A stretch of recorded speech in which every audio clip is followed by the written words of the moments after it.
Je vous conjure donc d'ouvrir les yeux et d'admettre enfin que seules les mesures les plus rigoureuses permettront de redresser la situation.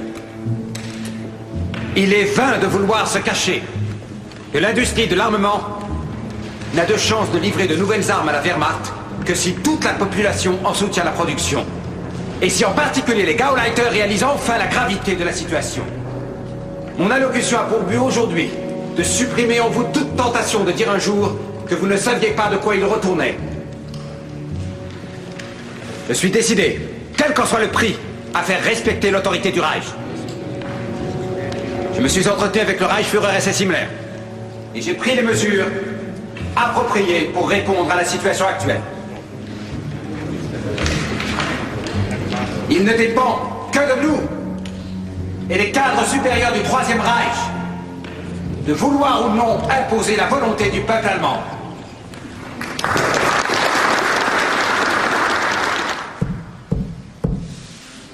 One, two, three.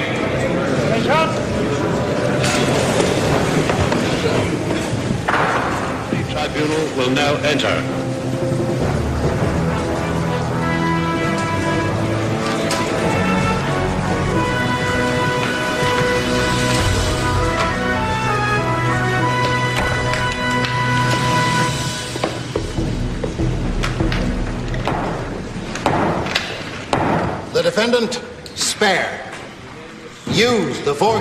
L'accusé Albert Speer a participé, suivant les chefs numéro 1 et 2 de l'acte d'accusation, à l'élaboration d'un plan économique et militaire et à la préparation de la conspiration nazie pour une guerre d'agression, c'est-à-dire une guerre qui se définit par la violation directe des accords et des traités internationaux. Il a autorisé, suivant le chef numéro 3 de l'acte d'accusation, les crimes de guerre. De même, suivant le chef numéro 4 de l'acte d'accusation, il a autorisé des crimes contre l'humanité, en particulier en maltraitant et en exploitant des êtres humains pour le travail forcé. Pendant toute la conduite de la guerre d'agression, et il devra en répondre devant ses juges.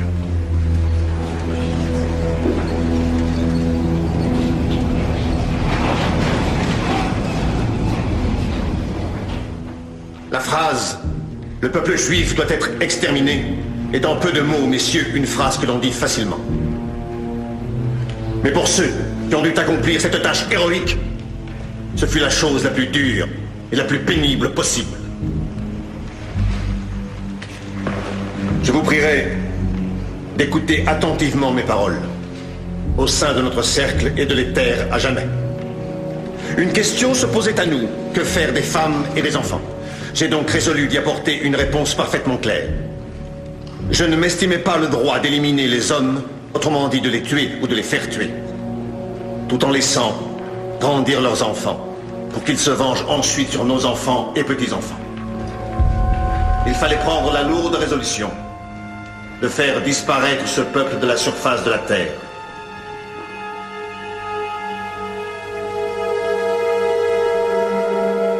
Die Ausrottung des jüdischen Volkes. Es gehört zu den Dingen, die man leicht ausspricht. Das jüdische Volk wird ausgerottet. Das sagt Ihnen jede Parteigenosse. Ganz klar steht in unserem Programm drin, Ausschaltung der Juden, Ausrottung machen wir, Kleinigkeit. Und dann kommen sie alle die braven 80 Millionen Deutschen, jeder hat seinen anständigen Juden. Quand vous étiez avec lui, vous lui avez souvent répété qu'il avait fait peu de cas de l'extermination des masses. Comment réagissait-il? Lui-même croyait vraiment se rappeler, en tout cas face à moi, qu'il était parti à midi ou en début d'après-midi vers 2 ou 3 heures. Et Himmler est intervenu, je crois, à 4 heures. Donc il n'aurait pas pu entendre le discours de Himmler. Je peux imaginer qu'il ait eu un mauvais pressentiment pour la suite et qu'il soit parti. Mais je crois que c'est vrai. Aussi invraisemblable que ça puisse paraître, je le crois. S'il était là ou pas là, je crois que c'est pas ça l'important. Moi, je crois que on ne peut pas avoir occupé un poste aussi haut placé sans avoir su au moins le tiers ou le quart de ce qui se passait. Compte tenu de son poste et de toutes les annonces, de ce qui pouvait arriver aux Juifs, c'était... Oui, enfin, ça venait... On peut dire que ça venait d'une ancienne tradition nazie. Quel sort réserve-t-on aux Juifs? Il a dû être au courant de l'extermination des populations. Il était là ou pas? Quel est votre sentiment? Il était là, c'est sûr. C'est sûr, il était là. Moi, je le crois. Je ne sais pas s'il savait vraiment qu'il savait. Dans quelle mesure? Il ne sait pas comment dire. Il ne s'est pas aveuglé lui-même. Dans quelle mesure? Il n'a pas seulement trompé les autres et son entourage, mais aussi lui-même. Ça, je ne sais pas. La question juive, dans nos territoires occupés, sera réglée avant la fin de l'année. Il ne restera plus que quelques juifs abandonnés qui seront parvenus à se cacher. Sachez qu'à Varsovie, pour venir à bout du ghetto juif, il nous a fallu 4 semaines de combat de rue. 4 semaines. Nous avons dû vider 700 abris à cette occasion. Dans tout le ghetto, on fabriquait des manteaux de fourrure ou d'autres choses. Mais dès que j'ai tenté de m'en occuper, on m'a dit « Halte, vous nuisez à l'économie de guerre. Stop, production de l'armement !» Ce n'est pas la faute du camarade Speer, bien sûr. Vous n'y pouvez rien du tout. Mais ces affaires-là n'ont rien à voir avec les usines d'armement. Et avec le camarade Speer, nous allons devoir les nettoyer dans les semaines et mois à venir.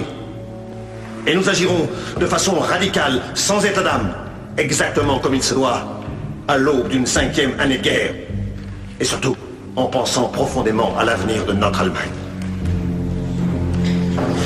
To complete the combing out of the Warsaw Ghetto with the greatest severity. Le ratissage du ghetto de Varsovie devait être effectué avec la plus grande dureté et la plus impitoyable ténacité.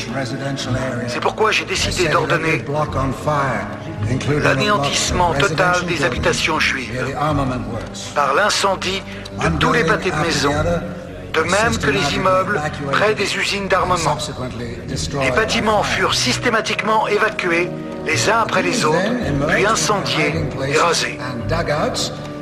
Presque toujours, les Juifs sortaient alors de leurs cachettes et de leurs abris.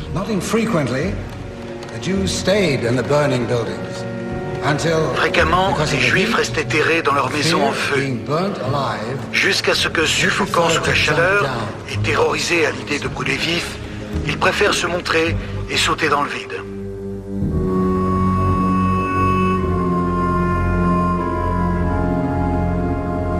Il luttait pour que ces ouvriers du ghetto ne soient pas enlevés. Oui, bien sûr. Mais où les emmenait-on? Pourquoi il luttait pour eux? Il devait le savoir. Bien sûr, bien sûr. Car hors du ghetto, c'était les fours. Bien sûr. Là, on nous a rasé la tête et on nous a tapé sur l'avant-bras gauche le numéro matricule. Une nuit, nous avons été réveillés par des cris effroyables. Nous avons appris le lendemain matin par les hommes qui travaillaient au Sonderkommando, le commando des gaz, que la veille, n'ayant pas assez de gaz, ils avaient jeté les enfants vivants dans les fournaises. Les Juifs étaient pour nous des bouches inutiles.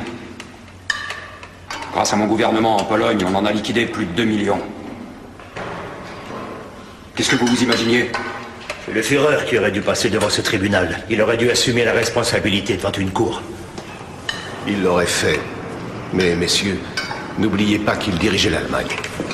Il serait inadmissible de le voir comparaître devant ce tribunal des vainqueurs. C'est lui qui nous a conduits ici. Il ne reste plus qu'une seule chose à faire, dire la vérité. Oh mais ferme ta grande gueule!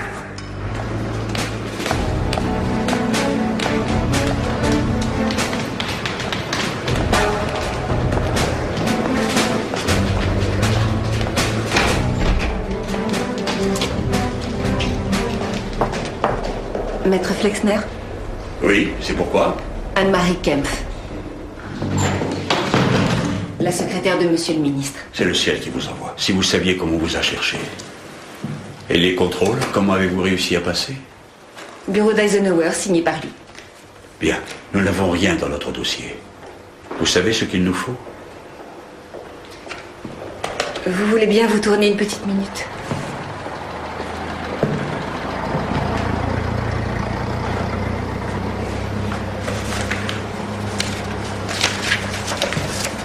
La première livraison. Des copies venant de Kranzberg. Le ministre a remis ces documents aux Anglais et aux Américains à leur arrivée. Oui, il n'avait pas songé que tout allait être utilisé contre lui. Pas une seconde on n'a pensé qu'il serait accusé. Une lettre du ministre au Führer datée de mars 45. Il faut s'attendre dans 4 à 8 semaines à l'effondrement définitif de l'économie allemande. Après cet effondrement, la guerre ne pourra pas non plus se poursuivre sur le plan militaire. Quelles sont ses chances? Pas bonne. L'accusation a de nombreuses ouvertures et nous avons peu de champs d'action. Il faut le sauver. Nous devons tout essayer. Ses collaborateurs, par exemple. Ils sont encore tous incarcérés à Kranzberg. Ils témoigneraient pour lui? Oui, bien sûr. S'il leur en donne l'ordre. If it please the tribunal, the prosecution for the United States will at this time present to the tribunal with its permission a documentary film. Le ministère public des États-Unis demande à présent l'autorisation du tribunal pour projeter un film documentaire sur les camps de concentration. Ce film nous donne l'explication du mot camp de concentration et ce qu'il implique. Mit uns hat man verschiedene Experimente gemacht. Die Sanitäter und Ärzte haben auf Häftlinge Spritzen gemacht. Zum Beispiel 20 cm, Kubikzentimeter Benzin intravenös gespritzt, so dass nach ein paar Minuten ist der Mensch gestorben. Voici le médecin du secteur des femmes du camp de concentration de Bergen-Belsen. Was bei den Männern haben sogar die Männer von den Lungen, Leber, Herz und andere Teile des Körpers ausgeschnitten und aufgepresst.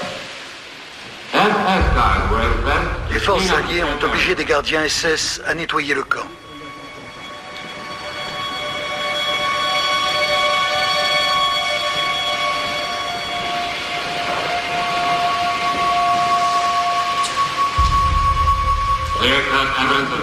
Partout, on pouvait voir les preuves évidentes de tortures sauvages et de meurtres cruels.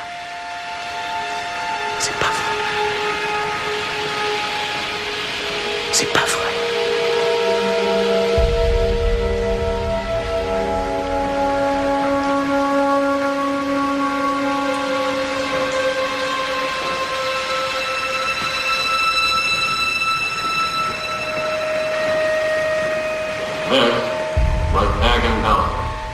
Voilà ce qu'était Bergen-Belsen. C'est atroce. Atroce.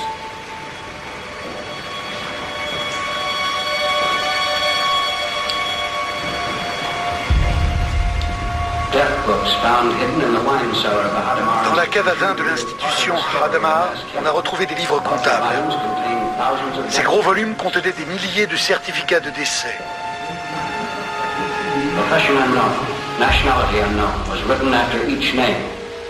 Profession inconnue, nationalité inconnue. Voilà ce qui était inscrit à côté de chaque nom.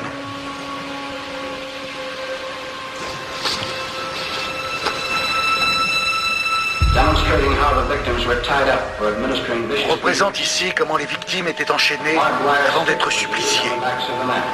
Ils utilisaient des bâtons entourés de barbelés pour fouetter les hommes. Kramer, le commandant du camp, a été arrêté. Cette espèce d'ordure.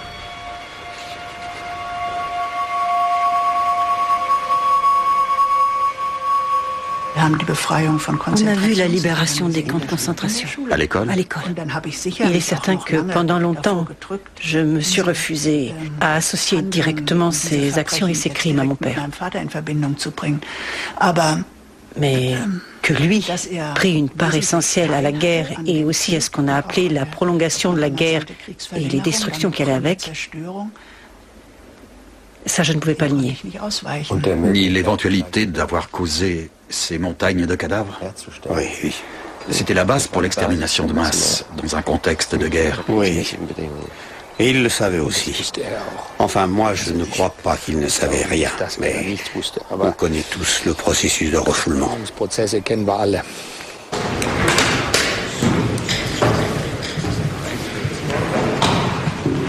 crois pas à ça. Je ne crois pas. Allons, calmez-vous un peu. Enfin quoi? C'est arrivé que les derniers jours? Les millions? Que les derniers jours? Oh non.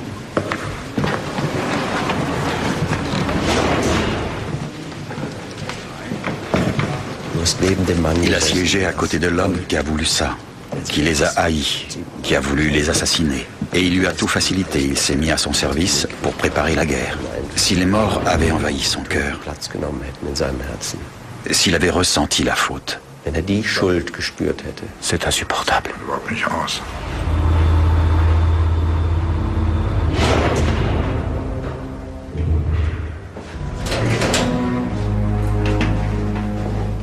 Ma chère Gretel, je considère ma vie comme terminée.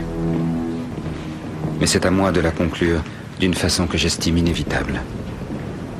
Ainsi tu pourras continuer à élever nos enfants dans l'honneur et la dignité. Plus personne ne peut m'aider, excepté Dieu, qui connaît mes actions et mes pensées.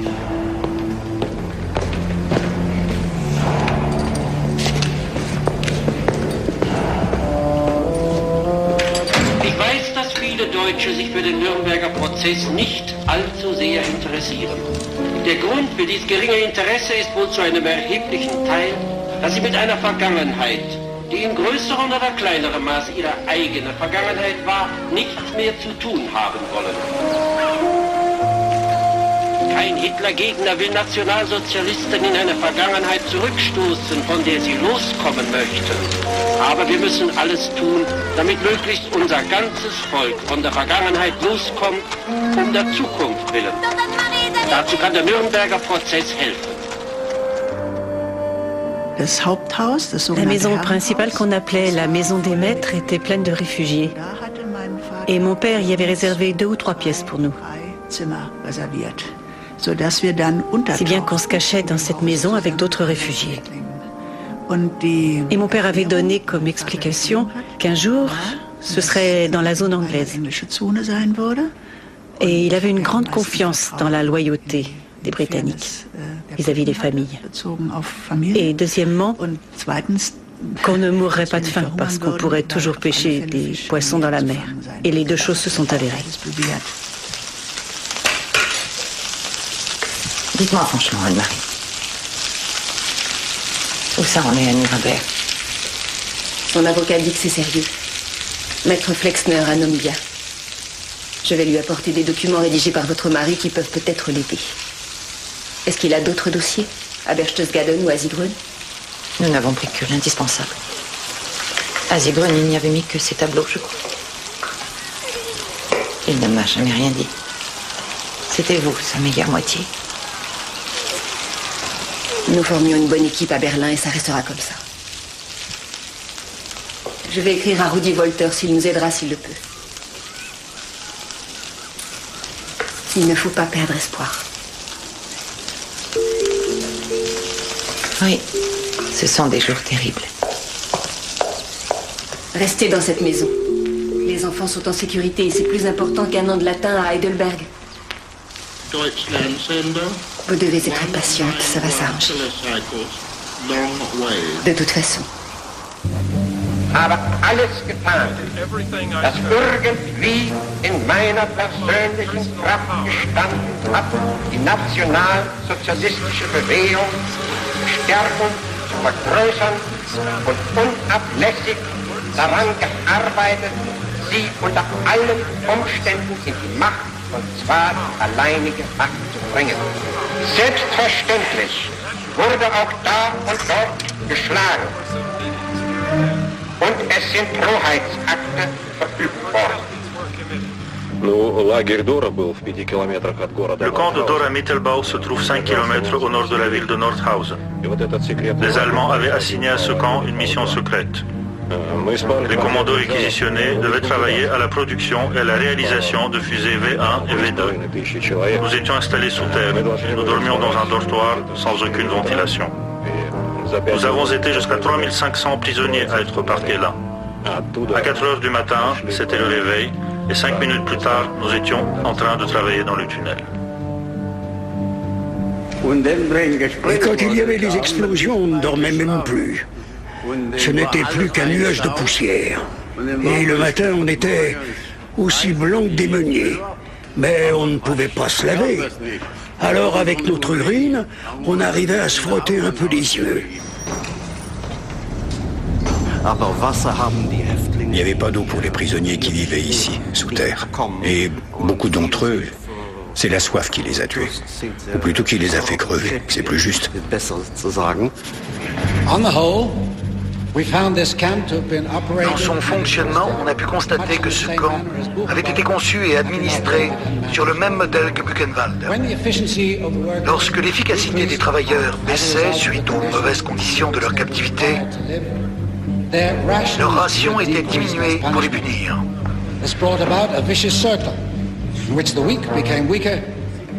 Ce traitement aboutissait à un cercle vicieux.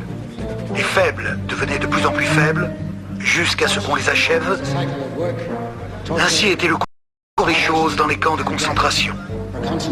Travail, torture, famine et mort. À propos de ces travailleurs, l'accusé Göring a déclaré qu'ils avaient été extrêmement utiles. Et l'accusé Speer qu'il avait hâte de pouvoir les utiliser dans ses usines sous son autorité.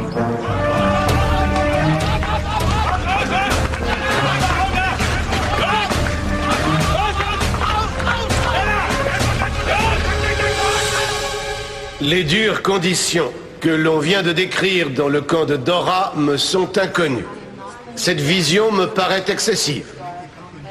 Mais il est bien évident que je connaissais l'existence de production souterraine. Et je ne vois pas en quoi le travail industriel accompli sous terre pourrait être plus dur ou plus destructeur. Après Noël, on accélère la production en série des fusées.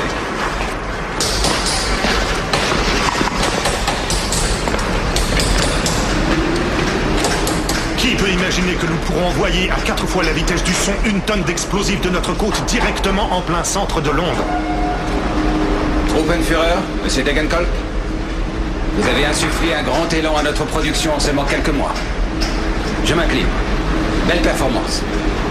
Nous disposerons bientôt de l'industrie souterraine la plus efficace et la plus moderne au monde, qu'aucune bombe ne pourra jamais menacer. On vient encore un peu sur nos pas, monsieur Speer. Et alors, tout à coup, on est arrivé devant une grotte. Et là, c'était sombre.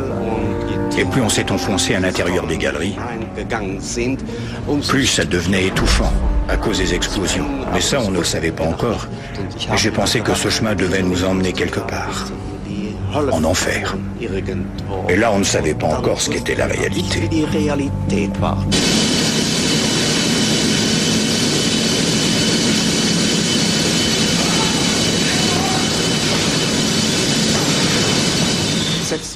Il y a eu 60 000 hommes à Dora. 20 000 sont morts, ici dans les galeries, et aussi au travail. La plus grande partie au travail, 20 000 hommes. Quelle était la cause de la mort? Famine, épuisement ou les coups? Épuisement, famine, coups, mauvais traitement. Mais surtout l'épuisement par la dureté du travail. Et aucune nourriture. Seul comptait le travail. Oui, la force de travail. Tant qu'on pouvait encore bouger les bras et les jambes, on avait encore la force de les utiliser pour l'équipement des galeries, pour l'installation de cette usine souterraine. Ils ne s'occupaient pas de la vie des détenus, mais de leur force de travail. Le travail, jusqu'à l'anéantissement total.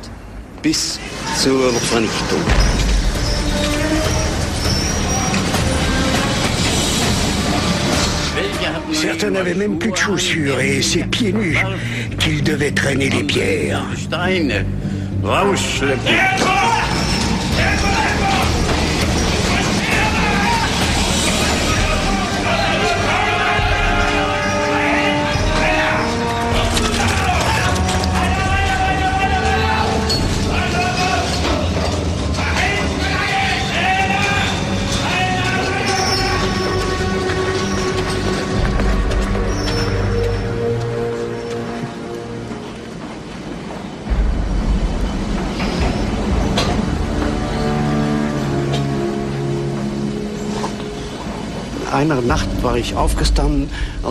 Une nuit, je m'étais levé. J'étais tout étourdi à cause de la poussière et des explosions. J'étais derrière la barre de mon lit et je suis resté là et j'ai pissé et en étant là, j'ai entendu que ça bougeait. Et là, quelqu'un a crié « Chien, qu'est-ce que tu fais là ?» C'était un capot. Alors ça m'a réveillé et je suis parti très vite pour aller au WC. Et en chemin, je suis passé près d'une silhouette qui était courbée sur la barre de son lit. Je l'ai pris par la main et je lui ai dit « Camarade, viens, on va aller dormir ». J'ai voulu l'emmener et alors j'ai entendu le bruit d'un corps qui tombe. Il était mort. Ou alors il était encore vivant, il s'est mis debout et il est mort en tombant. Les morts, chaque matin, il fallait tout de suite. Il fallait tout de suite les transporter. Vous croyez qu'ils allaient montrer les morts à M. Speer? Vous n'êtes pas le premier. Le Schnaps va vous remonter. Eux travaillent dans des cavernes, mais vous savez, pour nous aussi, c'est très dur. Oui. Henner, il a fallu que j'envoie de force quelques-uns de nos contremaîtres en permission. Ils n'en pouvaient plus. Monter une usine si moderne et dans un laps de temps si court, personne n'en est capable. Même pas les Américains. Pourvu que le Reichsführer SS Himmler veuille bien vous laisser dans mon secteur. Openführer, à vos futurs projets.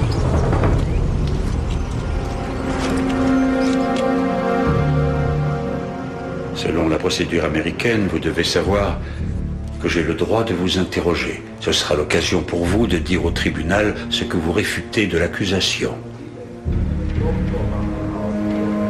Je vais devoir également vous questionner sur les camps de concentration. De quoi étiez-vous au courant? Si vous voulez.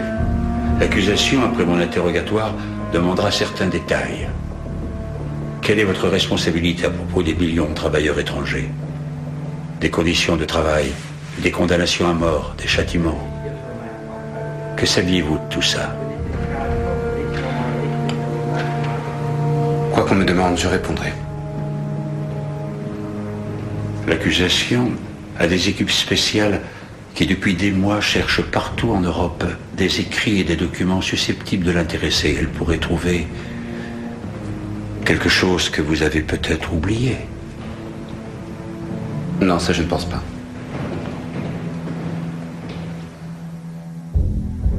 À consigner au procès verbal. Le ministre du Reich, Speer, a autorisé un agrandissement de grande ampleur des baraquements de Auschwitz et a mis à disposition une somme de 13 700 000 Reichsmark pour les constructions supplémentaires du camp. Projet pour les camps de prisonniers d'Auschwitz. Réalisation pour les traitements d'exception. Raccordement de voies ferrées. Installation d'éclairage électrique. Groupe électrogène. Baraquement du camp. Clôture métallique et mirador. Crématorium 1 et 2. Cave numéro 1 pour les cadavres. Cave numéro 2 pour les cadavres. 4 morgues. Prix au mètre carré 50 marks. 3 fours, prix pour chacun d'entre eux 20 000 marks. 2 fours pour 8 cadavres. Prix pour chacun d'entre eux 30 000 marks.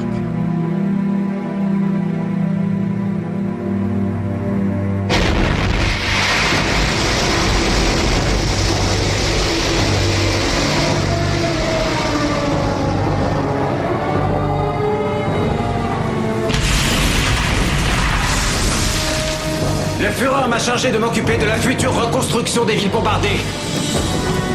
C'est toi, Rudi, qui dirigera l'équipe de reconstruction.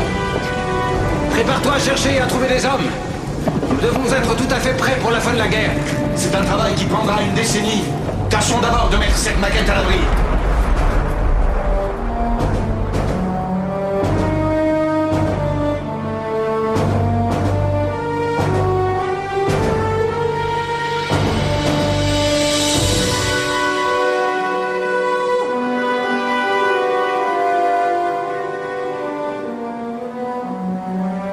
Nous reconstruirons les villes plus belles qu'avant. Avec des immeubles bien plus prestigieux, plus beaux. Des monuments qu'on n'a jamais vus. Mais pour ça, il nous faut vaincre.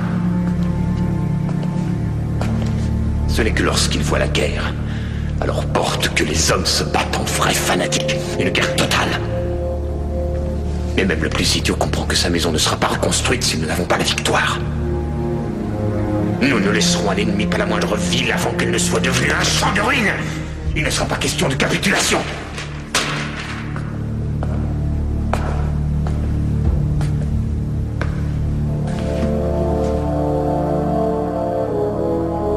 La Providence met l'homme à l'épreuve. Et elle tend la couronne de laurier à celui qui jusqu'au bout reste imperturbable. Aussi longtemps que je vivrai, je supporterai cette épreuve. Et la surmonterai. Ce qui est décisif, ce n'est pas la supériorité numérique en matière première, en matériel de guerre ou en armes. Nous ne l'avons jamais eu. Nous l'avons perdu depuis longtemps, je le sais. C'est celui qui est radical, et non le lâche. C'est l'impitoyable qui gagne. Si quelqu'un est d'un autre avis que moi, c'est la potence qui l'attend irrévocablement. Mais les gens du peuple, ils ont tout perdu. Laissez-moi tranquille avec le peuple. On ne peut rien attendre du peuple. Je ne verserai pas une larme sur le peuple allemand. Hier, ils m'ont acclamé et aujourd'hui, ils vont ouvrir leurs draps aux alliés. Le peuple ne comprend rien, ne sait absolument rien de l'histoire. Oh, si vous saviez combien je suis fatigué de tout ça.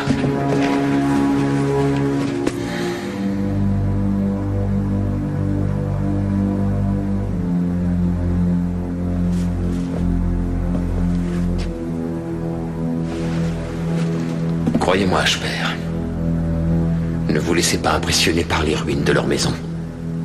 Les gémissements de ces gens ne doivent pas vous atteindre.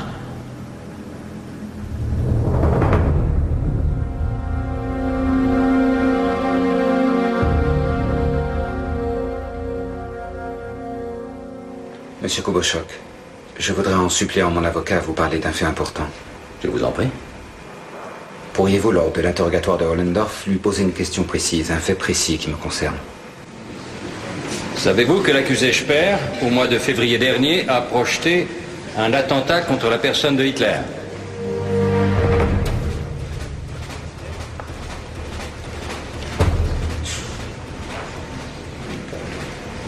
Non.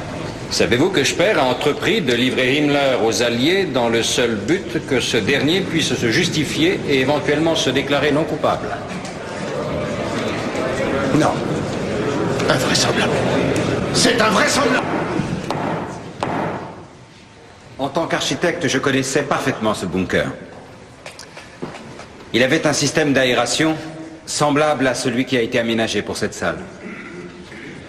Il n'était guère difficile d'introduire un gaz toxique dans la bouche d'aération placée au ras du sol dans le jardin de la chancellerie.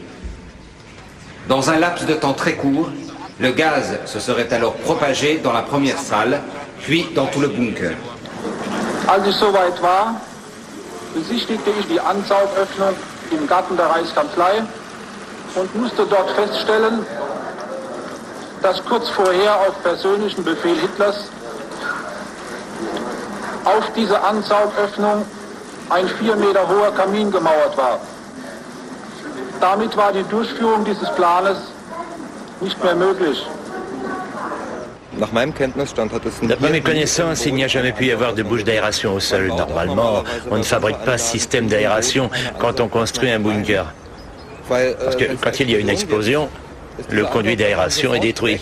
Et si une bombe éclate tout à côté de la bouche d'aération, en bas, il n'y a plus d'air. Non, c'est pas prévu comme ça pour les bunkers. Pour lui, il jouait vraiment sa tête.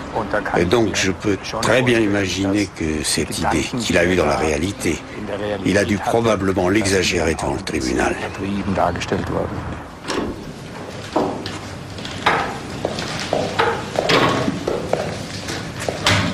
Un attentat au gaz toxique contre Éclair. Vous avez créé la surprise. Oui. J'imagine que mes rapports vont être un peu difficiles avec mes collègues. Je suis content d'avoir tout dit. Göring use de son influence pour présenter un front uni face au tribunal. Oui, Göring se prend toujours pour un grand homme. Il veut faire un show de ce procès. Je ne jouerai pas ce jeu-là. Et les autres? Ce n'est pas une très bonne idée de laisser Göring prendre ses repas et se promener avec eux. Il les oriente sur la même ligne que lui. Leur inculque ce qu'il faut dire ou penser. Vous connaissez bien les accusés? Oui, et je pense que certains sont peut-être sur le point de perdre leurs illusions sur le parti et le mouvement nazi. Venez, regardez. Il cite dans une de ses notes au Führer les déclarations de Bormann et de Goebbels. C'est donc à présent un fait avéré, et ainsi de suite, que le groupe d'industriels responsables que j'ai formé est perçu comme n'appartenant pas au parti et comme un véritable réservoir de dirigeants réactionnaires de l'économie. Bien. Très bien. La tâche que j'ai à accomplir n'a rien à voir avec la politique. Il s'est toujours élevé contre l'intervention des pontes du parti. C'est une bonne chose que M. Speer ait tout noté scrupuleusement. Comme s'il avait deviné qu'on en aurait besoin. Oui, oui. Et aussi que je travaille encore à Kranzberg. Tenez, voici un document où il réclame plus de nourriture pour les prisonniers russes. Et aussi du tabac. Pour les encourager à travailler.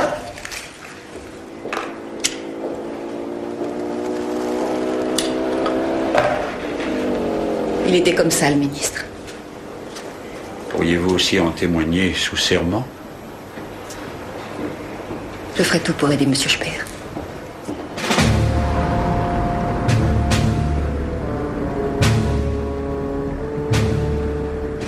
Toutes les forces d'armement encore existantes au sein du Reich ne pourront être utilisées qu'en partie.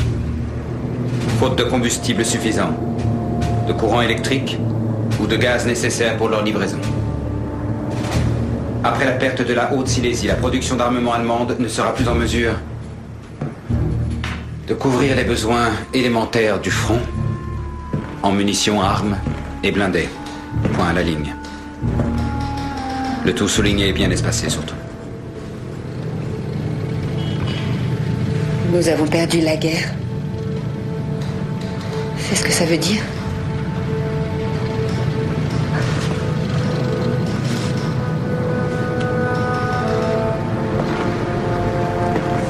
Pour de telles phrases, on peut être traduit au conseil de guerre. Ce sont des faits. Si le Führer voit la vérité en face, il finira bien par arrêter cette guerre. Ça n'a plus aucun sens.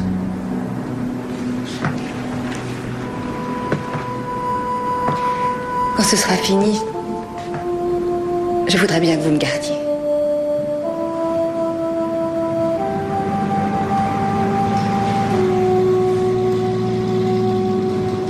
Notez en conclusion. Pour lui qui aime tant louer le soldat allemand, capable de miracles de bravoure lorsqu'il se bat pour défendre sa terre, la supériorité en équipement de l'adversaire ne pourra sûrement pas être tenue en échec par la seule bravoure de nos soldats. Speer, vous pouvez m'écrire pour me donner les résultats de notre production, mais je vous interdis de faire part de vos impressions à qui que ce soit.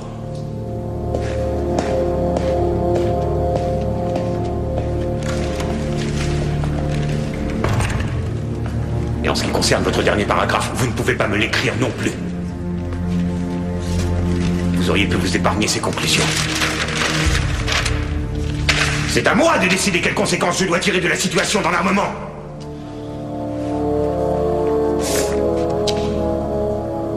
Zauer m'a informé de ce nouveau bombardier quadri-réacteur que Messerschmitt veut faire construire. Mieux vaut des avions à réaction chasseurs de bombardiers. Avec ce nouveau bombardier, on pourrait cette fois mettre le feu à New York. Vous imaginez l'effet que ça ferait? Des gratte-ciel sombrant dans le vide.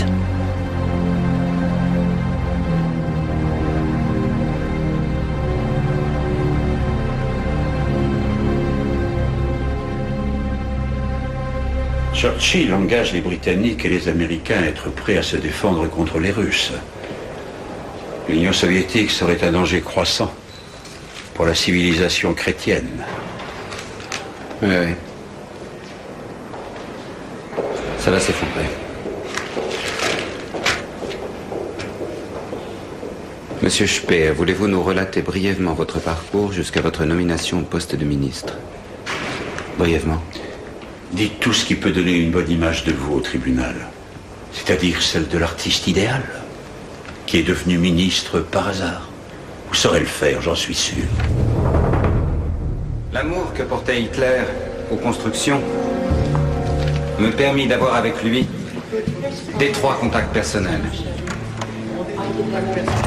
Si jamais Hitler avait pu avoir des amis, j'aurais certainement été l'un de ses amis les plus proches.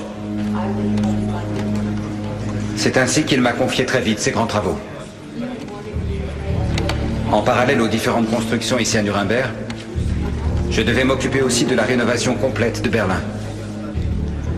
Malgré la guerre, tous les bâtiments civils continuèrent d'être bâtis jusqu'en décembre 1941. Et c'est l'hiver catastrophique en Russie qui mit un terme à ces constructions. Les travailleurs, tant qu'ils étaient allemands, furent employés à la remise en état des voies ferrées en Russie sous mon commandement. Nous devons atteindre les puits de pétrole de Bakou et vite. Et les minerais du bassin de Donetsk pour garantir le ravitaillement. Monsieur Speer, l'accusation vous fait le reproche d'être l'instigateur et le responsable de la venue en grand nombre de travailleurs arrachés à leur pays d'origine pour travailler en Allemagne. Votre co-accusé Zaukel a avoué qu'ils auraient travaillé en priorité pour vous. Il est évident que j'attendais de Zaukel qu'il couvre en urgence les besoins de l'armement. Il a donc demandé un ordre de mission pour faire venir des territoires occupés 3,5 millions de travailleurs. Hitler a même donné ses instructions au haut commandement de la Wehrmacht pour qu'on se conforme aux exigences de Zaukel. Je redoute fort que Speer, sans le moindre égard pour moi, ne rejette sur mes épaules le recrutement de la main-d'œuvre. C'est parfaitement odieux. C'est lui qui a exigé ses ouvriers. Plus tard, on a affirmé que j'avais exigé qu'on importe ici une main-d'œuvre étrangère au mois d'avril 1942. Et que c'est principalement à mon initiative que la majeure partie des travailleurs étrangers est venue en Allemagne. Eh bien, c'est faux. Je n'ai pas eu besoin, en l'occurrence, de faire pression sur Zaukel. Speer m'a toujours fait remarquer que le Führer voulait absolument un recrutement d'étrangers. Pourquoi, monsieur Speer, avez-vous aménagé dans vos usines des locaux semblables aux camps de concentration appelés camps de travail? Ces camps de travail ont été installés pour éviter un long trajet, dans le but que les ouvriers arrivent en forme et prêts au travail. Ces gens qui travaillaient dans les camps de concentration recevaient des compensations, comme dans les usines d'armement. C'était des cigarettes ou des rations de nourriture. Je peux vous dire qu'ils appréciaient. Now, you said the concentration camps had a bad reputation. I think those were your Vous avez words, dit que les weren't camps they de not? concentration avaient mauvaise réputation. Is that right? C'était vos mots, je crois. Oui.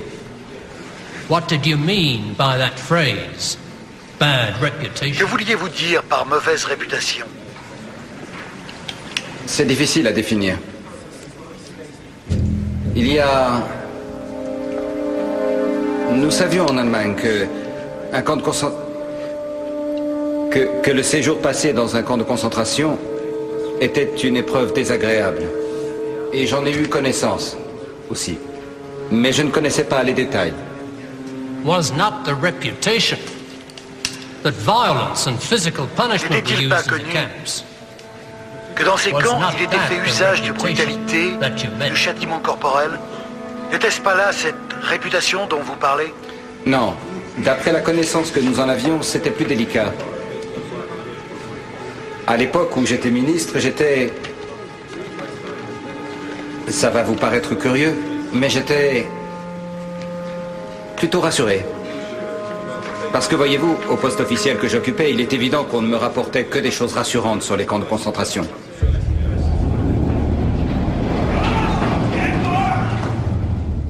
Monsieur Speer, avez-vous pris part au projet et à la préparation de la guerre d'agression allemande? Non. N'ayant comme fonction que celle d'architecte jusqu'en 1942, cette question ne me concerne pas. Avez-vous été... Une minute. L'exécution de ces grands travaux pour Hitler était, dans les faits, et d'un point de vue psychologique aussi, un handicap certain pour l'armement. À quel moment a commencé votre activité de ministre?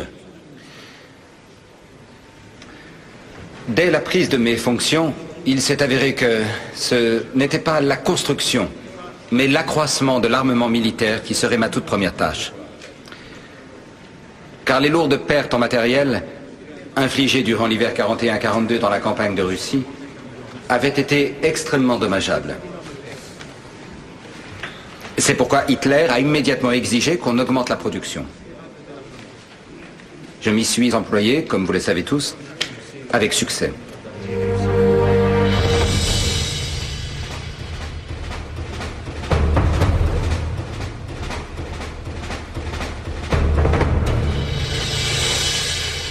Par les rapports que je prenais sous sa dictée, j'étais au courant dès le milieu de l'année 1944 que, selon lui, il n'était plus envisageable de terminer cette guerre par une victoire militaire.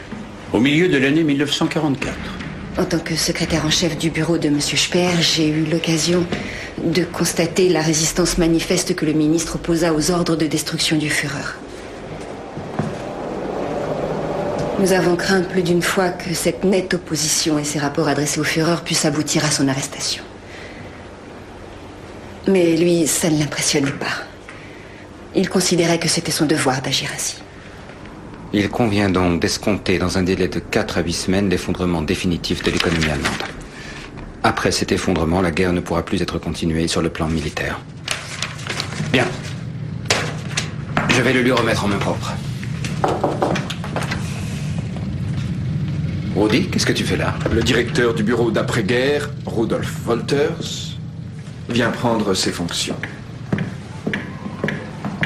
Oh là là. Achtung, Achtung! Hier ist der Befehlsstand der 1. Flakdivision Berlin. Die gemeldeten Bomberverbände befinden sich im Raum Hannover-Braunschweig. Wir kommen wieder.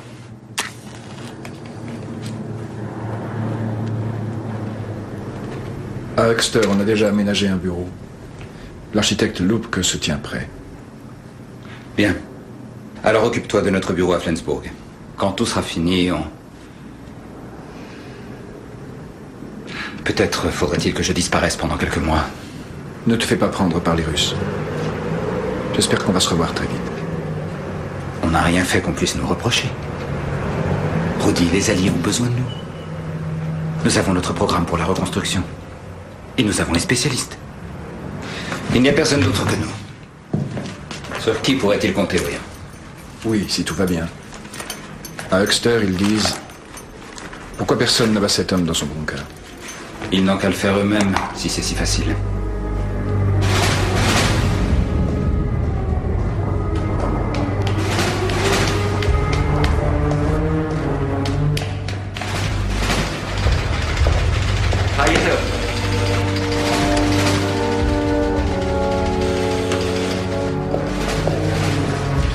À ce stade de la guerre, nous n'avons pas le droit de prendre l'initiative de destruction qui pourrait porter atteinte à l'existence de notre peuple.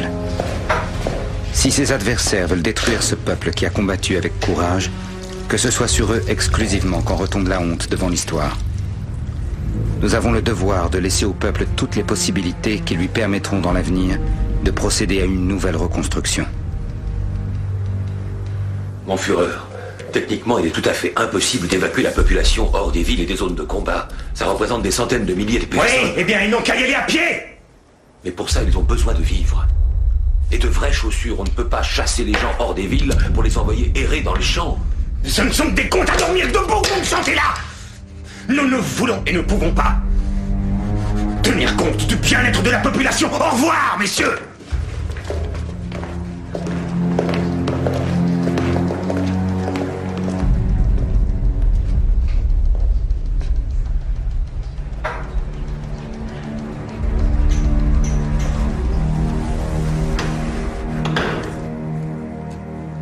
Pour vous, Speer, je vous l'offre en souvenir de notre vieille amitié.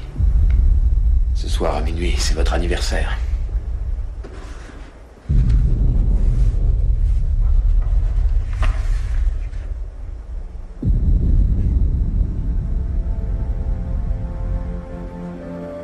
Ma main se met à trembler ces derniers temps. J'ai un peu de mal à écrire. Et comme vous le voyez, la dédicace que je vous ai faite est un peu illisible. Merci. C'est vous qui l'avez souhaité. L'état de l'économie en Mars.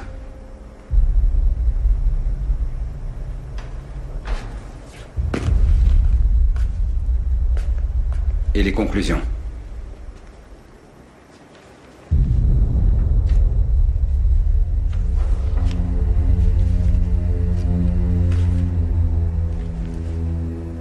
Cette nuit, j'ai décidé de partir pour l'Est, pour avoir une vue d'ensemble de la situation.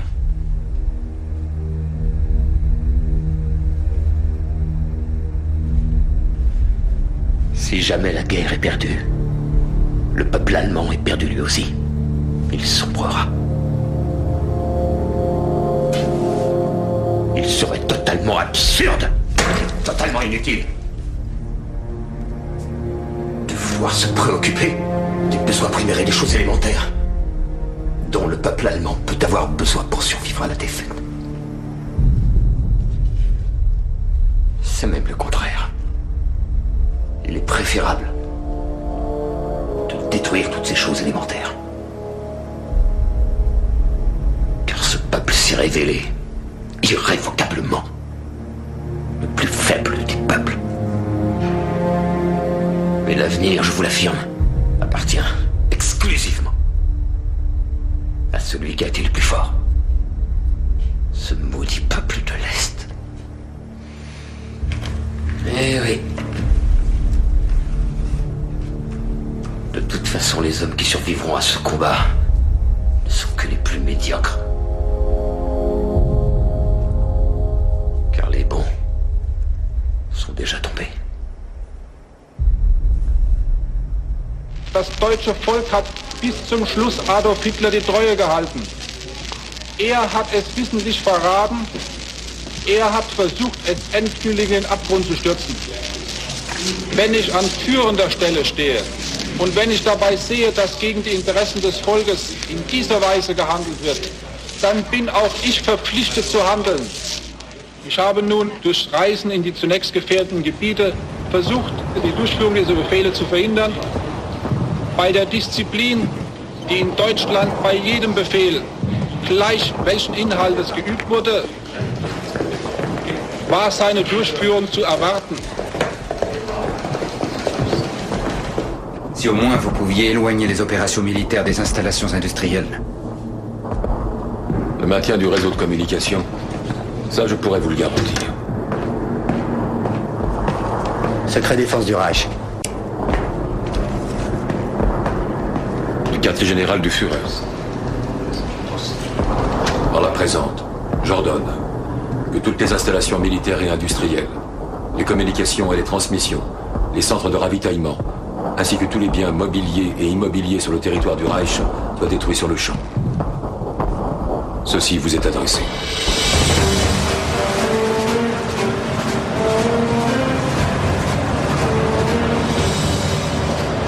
Ich habe angeordnet, dass der noch vorhandene Sprengstoff im Ruhrgebiet in den Kohlenschächten versenkt wurde, dass die Sprengstoffvorräte, die auf den Baustellen waren, verborgen wurden. Wir haben Maschinenpistolen an die wichtigsten Berge verteilt, damit sie sich gegen die Zerstörungen wehren können. Saloperie de merde! Pourquoi cette usine est-elle encore debout? Parce que c'est moi qui en ai donné l'ordre. C'est nous, les Gauleiter, qui sommes responsables des destructions industrielles, monsieur le ministre. Faites tout sauter, immédiatement! Als ich von dieser Reise zurückkehrte, wurde ich sofort zu Hitler bestellt. Dies war am 29. März 1945. Ah, vous voilà, monsieur le ministre. Monsieur Bormann.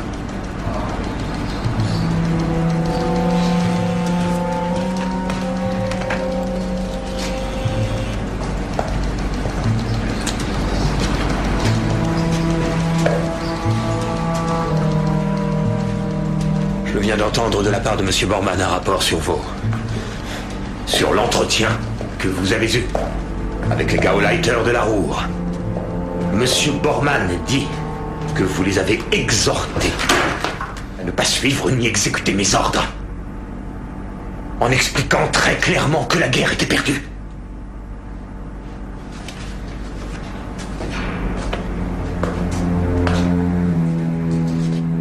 Êtes-vous conscient de ce que vous avez fait?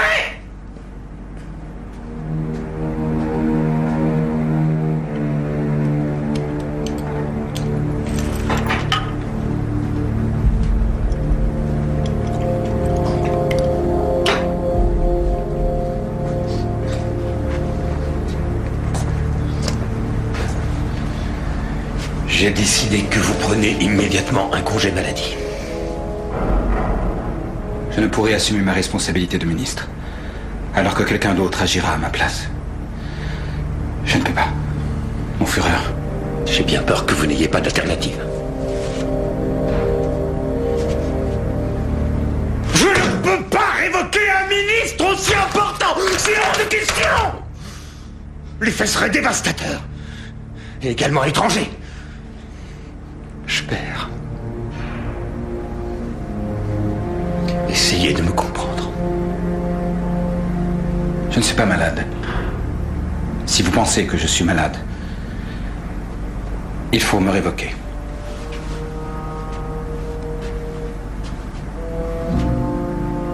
Si vous pouvez vous convaincre que la guerre peut encore être gagnée, alors tout va bien. Vous pouvez continuer à exercer vos fonctions.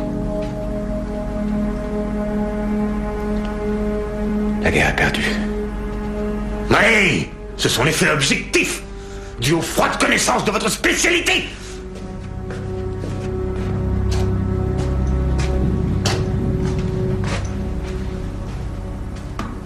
Frédéric II de Prusse, ce grand roi au moment de sa plus grande détresse, c'était pareil. Toutes les connaissances, toutes les froides réalités s'unissaient pour dire que la guerre ne pouvait plus être gagnée. Mais lui, il avait gardé sa foi inébranlable. Et ses hommes aussi. La foi et la ferme conviction que tout encore pouvait être sauvé.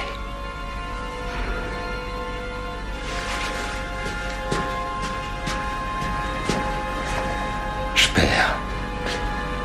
Avoir la foi, c'est ce qui importe.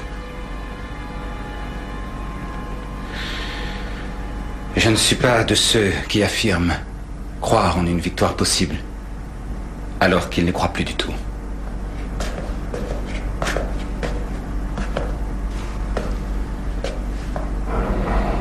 Si au moins vous pouviez croire que nous n'avons pas encore perdu, je m'en contenterais. Croire, c'est le moins que vous puissiez faire.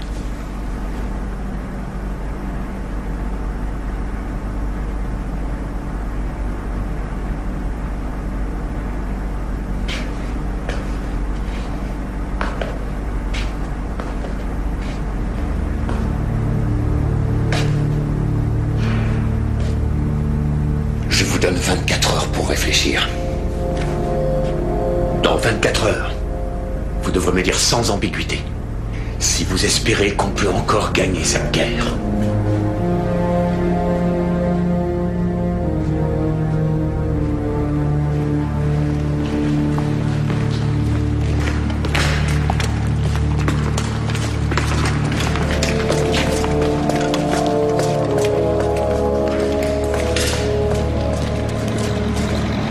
vous ont pas arrêté, Dieu merci.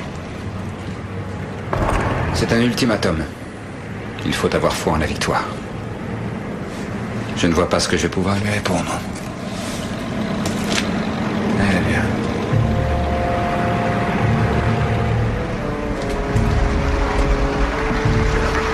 Avant toute chose, j'insiste sur le fait que je serais fier et heureux si je pouvais continuer à œuvrer avec vous pour le bien de l'Allemagne.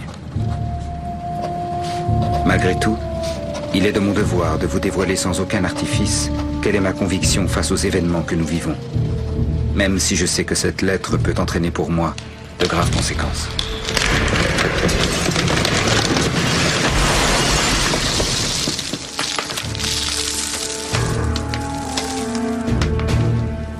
Mais je ne peux plus croire au succès de notre bonne cause si en ces mois décisifs, nous détruisons simultanément et systématiquement tout ce qui conditionne la vie de notre peuple. C'est commettre à son égard une si grande injustice que le destin ne pourra plus nous être favorable. J'ai beaucoup fait pour l'Allemagne. Sans mon travail, la guerre aurait peut-être été perdue dès 42-43. Monsieur le ministre, c'est bien que vous soyez là. Je ne dois pas accepter de lettre. Le Führer veut entendre votre réponse de vive voix.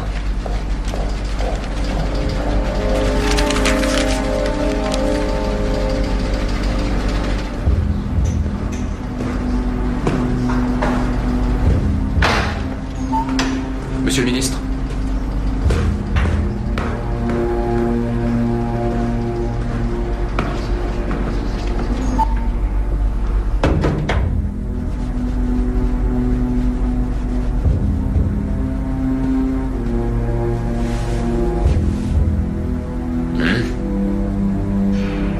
Mon Führer.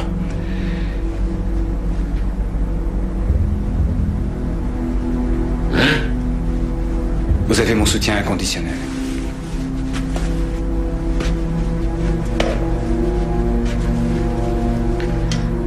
Alors tout est en ordre.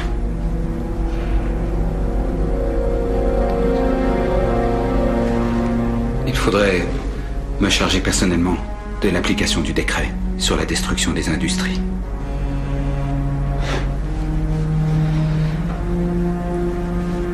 Vous pouvez en diriger vous-même l'exécution. Établissez-moi par écrit une ordonnance d'exécution. Je vous la signerai sur le champ. À vos ordres.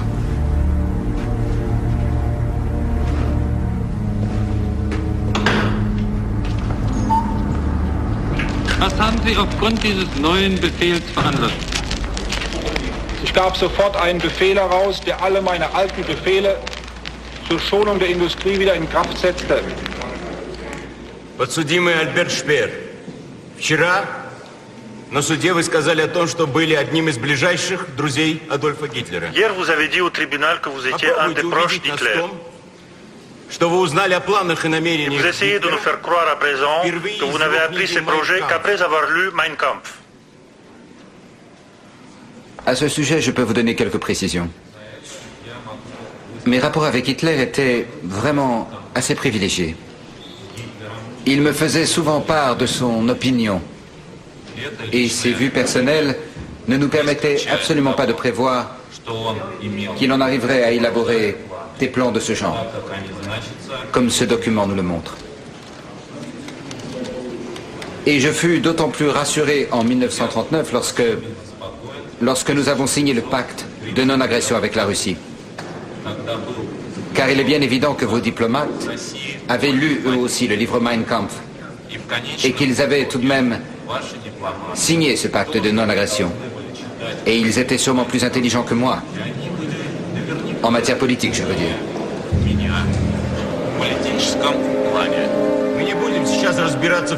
Ce n'est pas le moment d'examiner qui a lu ou qui n'a pas lu ce livre. Это не имеет отношения к делу, и суд это не Ça n'a rien à voir интересует. avec ce qui nous intéresse. Вы говорите, что о планах Гитлера вы ничего не знали. Vous dites que vous n'avez jamais rien su des plans d'Hitler. Oui. Да. Переходим к следующему документу. Venons-en alors au prochain document. 4 января Le 4 janvier 1944, vous étiez présent à une réunion d'état-major au QG d'Hitler, où il a été question de l'utilisation de la main-d'œuvre pour l'année 1944. Vous avez alors déclaré que vous alliez encore avoir besoin de 1 300 000 travailleurs. Lors de cette discussion, la décision fut prise que Zaukel devrait trouver pour l'année 1944 pas moins de 4 millions de travailleurs dans les territoires occupés et que Himmler devrait lui apporter son aide.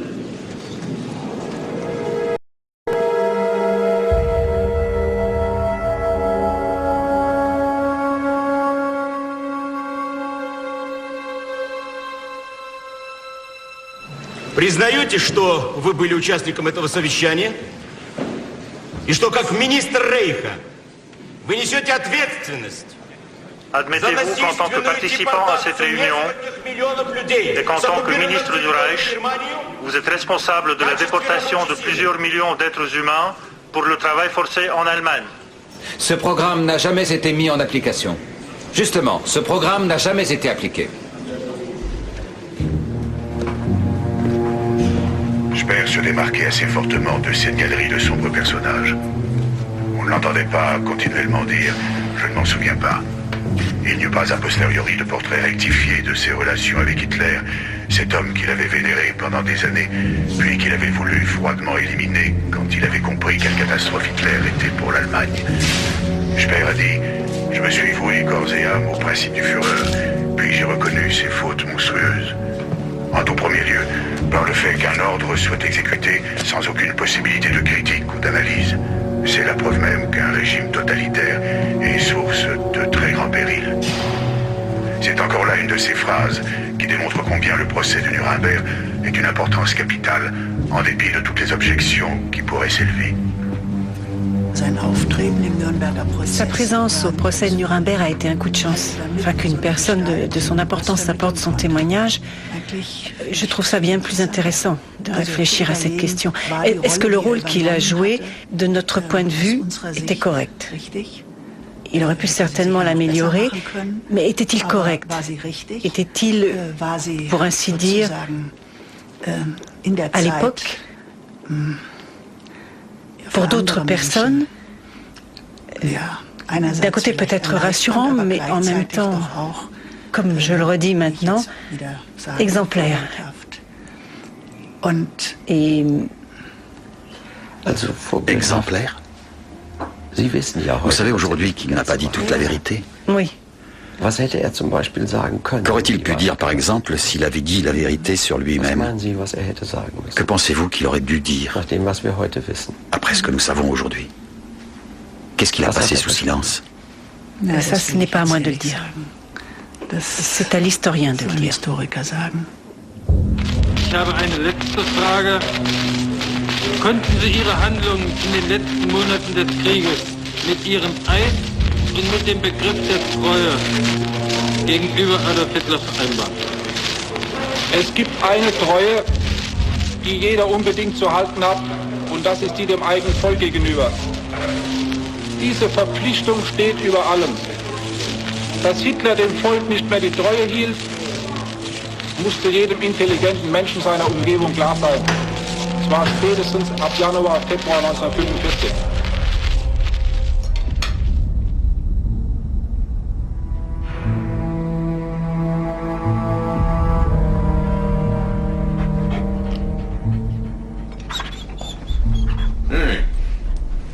Ah, vous voilà, Speer. Oui.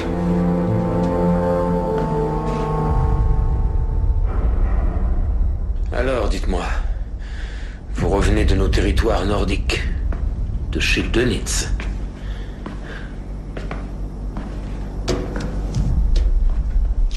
Quelle est votre impression?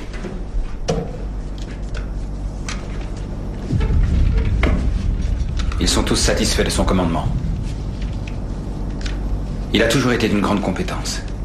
Il a le respect de la troupe. Vous savez bien que l'amiral Dönitz sera à vos côtés, quoi qu'il arrive. Je l'appellerai demain. Je Je pourrais aller dans le sud, à Berchtesgaden. Qu'en pensez-vous, Speer? Restez à Berlin. Si ça doit arriver.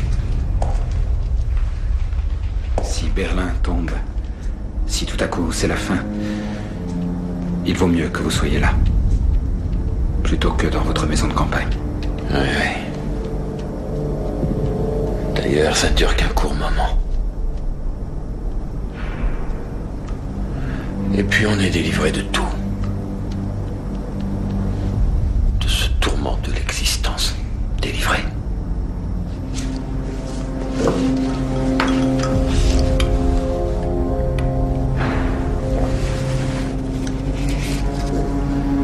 Mais je ne combattrai pas. Si je suis blessé, que je tombe vivant aux mains des Russes, que feront-ils de moi à Moscou? Non, je ne bouge pas d'ici.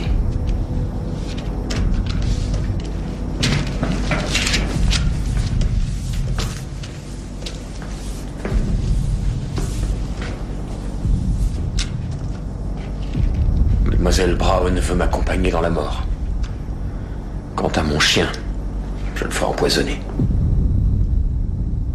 Malgré tout ce que je vous ai écrit ces dernières semaines, ou dit de vive voix, et notre profond désaccord sur les destructions, je peux vous jurer que ma loyauté envers vous n'en a pas été moins grande. Je reste avec vous jusqu'à la fin, si vous le désirez.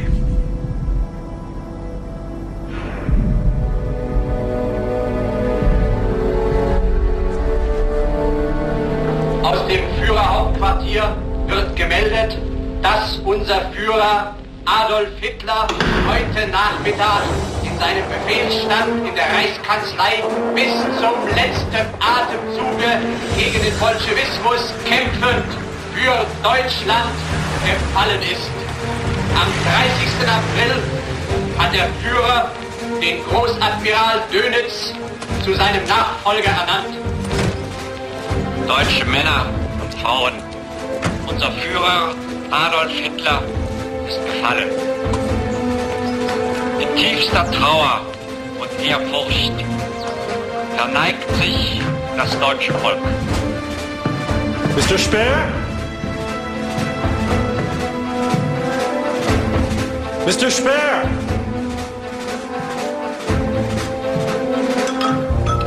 Savez-vous, Mr. Speer se trouve? Le ministre de l'Armement, Speer. C'est moi. Kenneth Galbraith, Paul Nitz et quelques autres collègues sont venus exprès pour pouvoir vous rencontrer. Nous avons quelques questions. Nous voulions rencontrer Speer tout particulièrement pour l'interviewer en tant que responsable du programme de l'armement. Et également sur les attaques aériennes de la Luftwaffe qui avaient pour objectif principal de protéger la production des munitions et leur acheminement sur le front de l'Ouest. Que voulez-vous savoir, messieurs? Pourquoi l'Allemagne, malgré nos bombardements, ne s'est-elle pas effondrée plus tôt? Ça, je peux vous le dire. Après leurs attaques aériennes, ils nous ont laissé le temps de refaire démarrer notre production. Et nous avons même pu, malgré leurs bombardements ciblés, accroître cette production. Nous aurions dû faire quoi, à votre avis? Il voulait donner l'impression de coopérer et nous prendre à témoin de sa complicité et même de sa culpabilité. Il savait que ce serait en contraste avec ses stupides collègues qui, eux, essaieraient de clamer leur innocence. Les Gauleiter, les dirigeants du parti, les ministres, oui, aussi les ministres, étaient corrompus.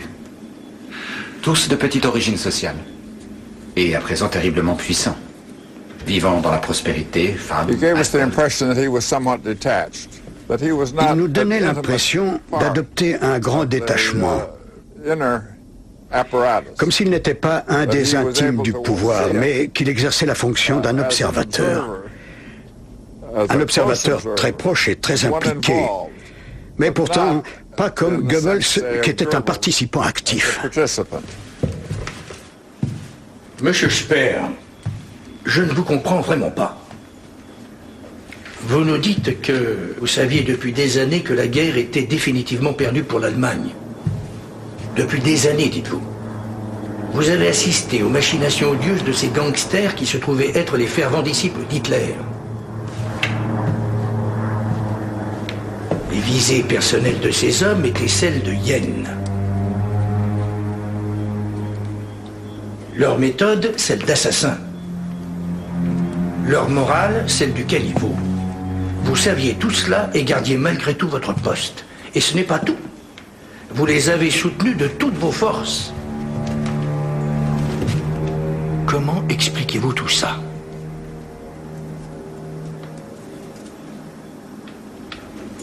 Comment pouvez-vous justifier tout ça?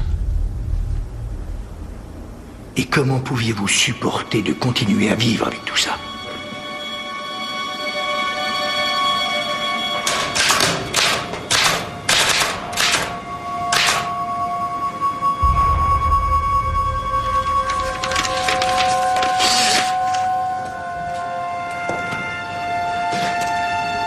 Monsieur le Président, Messieurs les juges,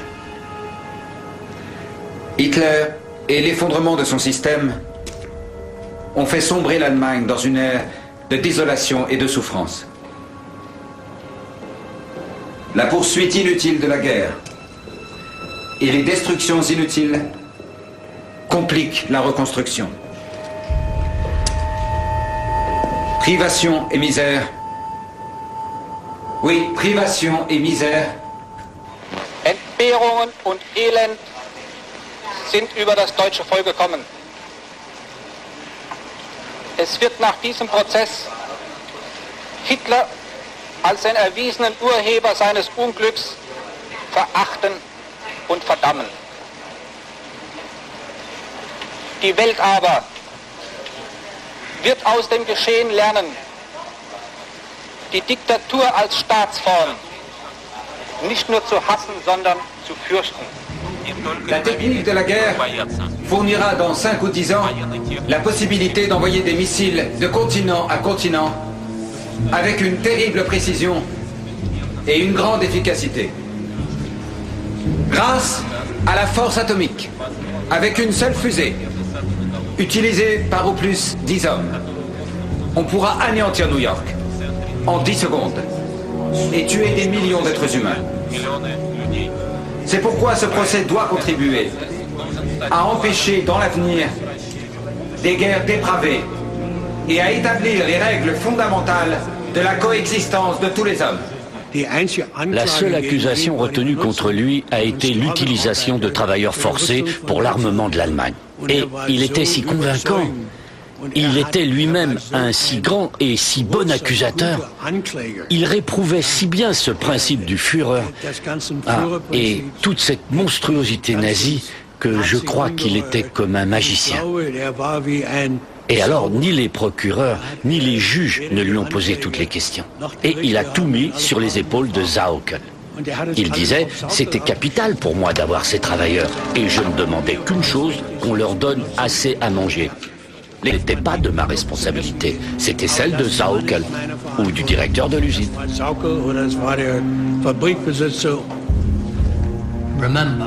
N'oubliez pas, messieurs, que Sauckel n'a jamais eu de responsabilité dans une quelconque décision politique de plus grande importance.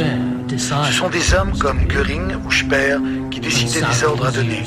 Et Sauckel n'avait plus qu'à les exécuter. Lui, nous l'avons condamné à mort.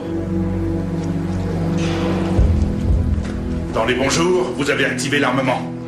Et dans les mauvais jours, vous avez activé la trahison. Et jamais vous n'avez dit ce que vous pensiez. Jusqu'à la fin, vous avez bafoué la confiance de notre Führer. Et dans le bureau des journalistes, on lançait des paris. Qui serait pendu, qui ne le serait pas. Savez-vous quel était le pari? Que Sauckel et Speer auraient la même peine. Speer used Sauckel as his vehicle. Speer s'est servi de Sauckel. There can be no doubt. Il n'y a aucun doute. He must be sentenced to death. Il doit être condamné à mort.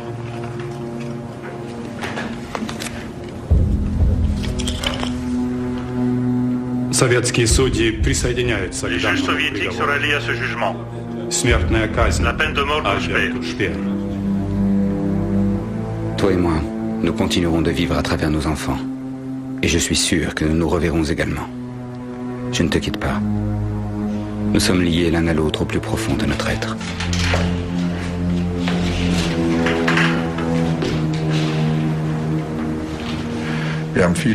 Nous avons sacrifié beaucoup de choses à cet idéal pour pouvoir enfin être ensemble. L'âme est immortelle, toi et moi serons récompensés, car nous avons mené une vie honnête. Ma très chère Gretel, que nos pensées se rejoignent, et souhaitons-nous bonne nuit, ton Albert. L'âme est immortelle, toi et moi serons récompensés, car nous avons mené une vie honnête. 1945.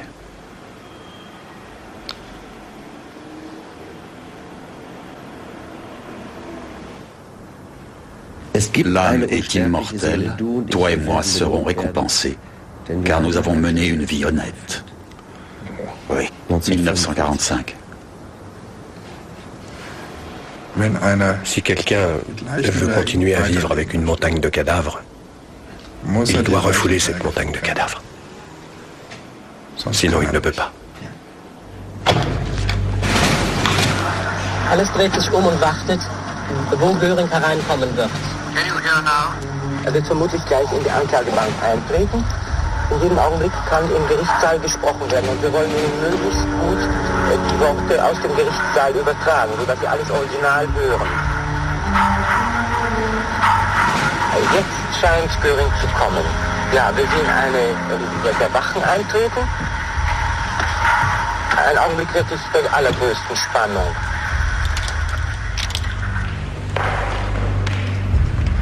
Defendant Hermann Wilhelm Göring, on the counts of the indictment on which you have Accusé Hermann been Wilhelm convicted, Göring, suivant les chefs d'accusation dont vous avez été reconnu coupable.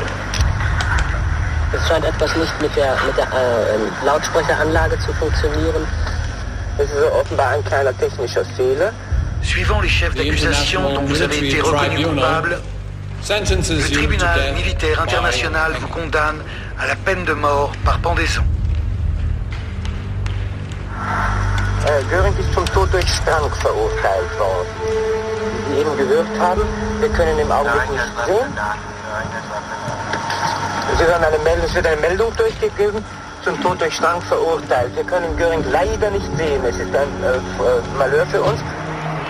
On the counts of the indictment on which you have been convicted, the tribunal sentences you to death by hanging.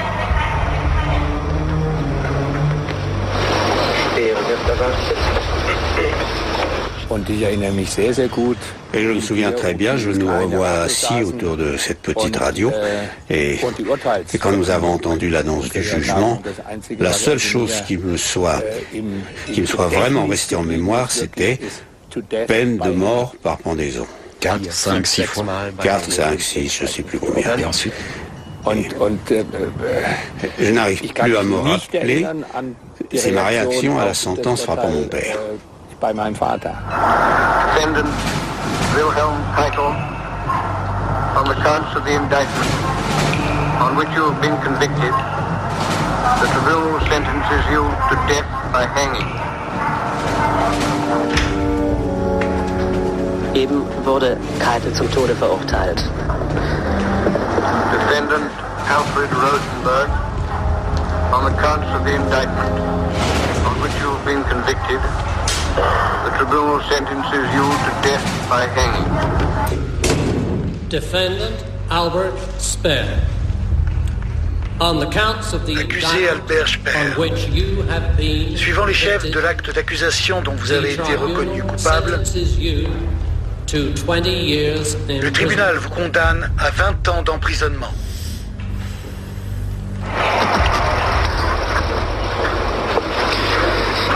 Speer wurde zu 20 Jahren Gefängnis verurteilt. Mon Dieu. 20 ans de prison.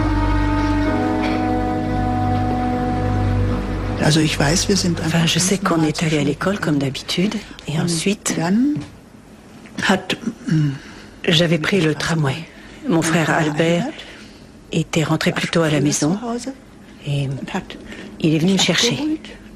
Et il m'a dit, il ne sera pas pendu.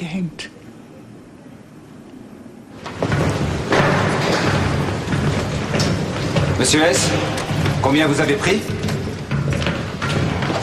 Aucune idée. Probablement la peine de mort. Je n'ai pas écouté.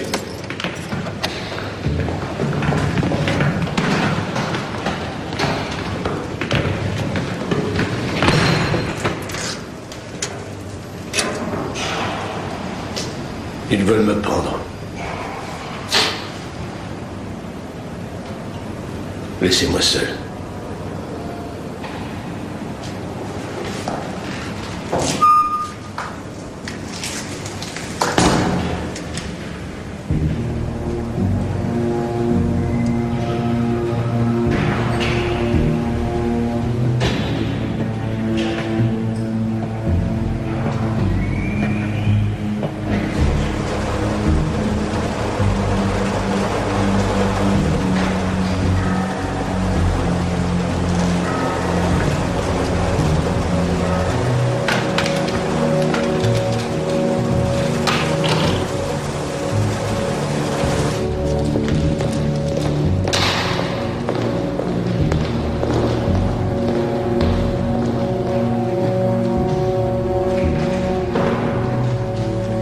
Watch out! Okay.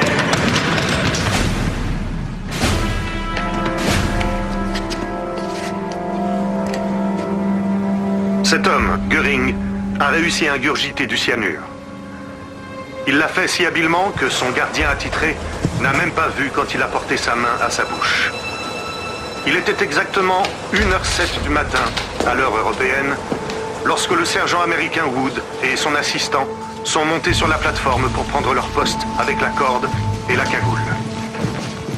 L'ordre est arrivé à la prison d'aller chercher l'ancien ministre allemand des Affaires étrangères, Joachim von Ribbentrop, dans la cellule numéro 7. Joachim von Ribbentrop, the tribunal sentences you to death by hanging. Lentement, il gravit les 13 marches. On lui mit la cagoule sur le visage, on ouvrit la trappe, et 15 minutes plus tard, à 1h29 du matin, Ribbentrop était mort.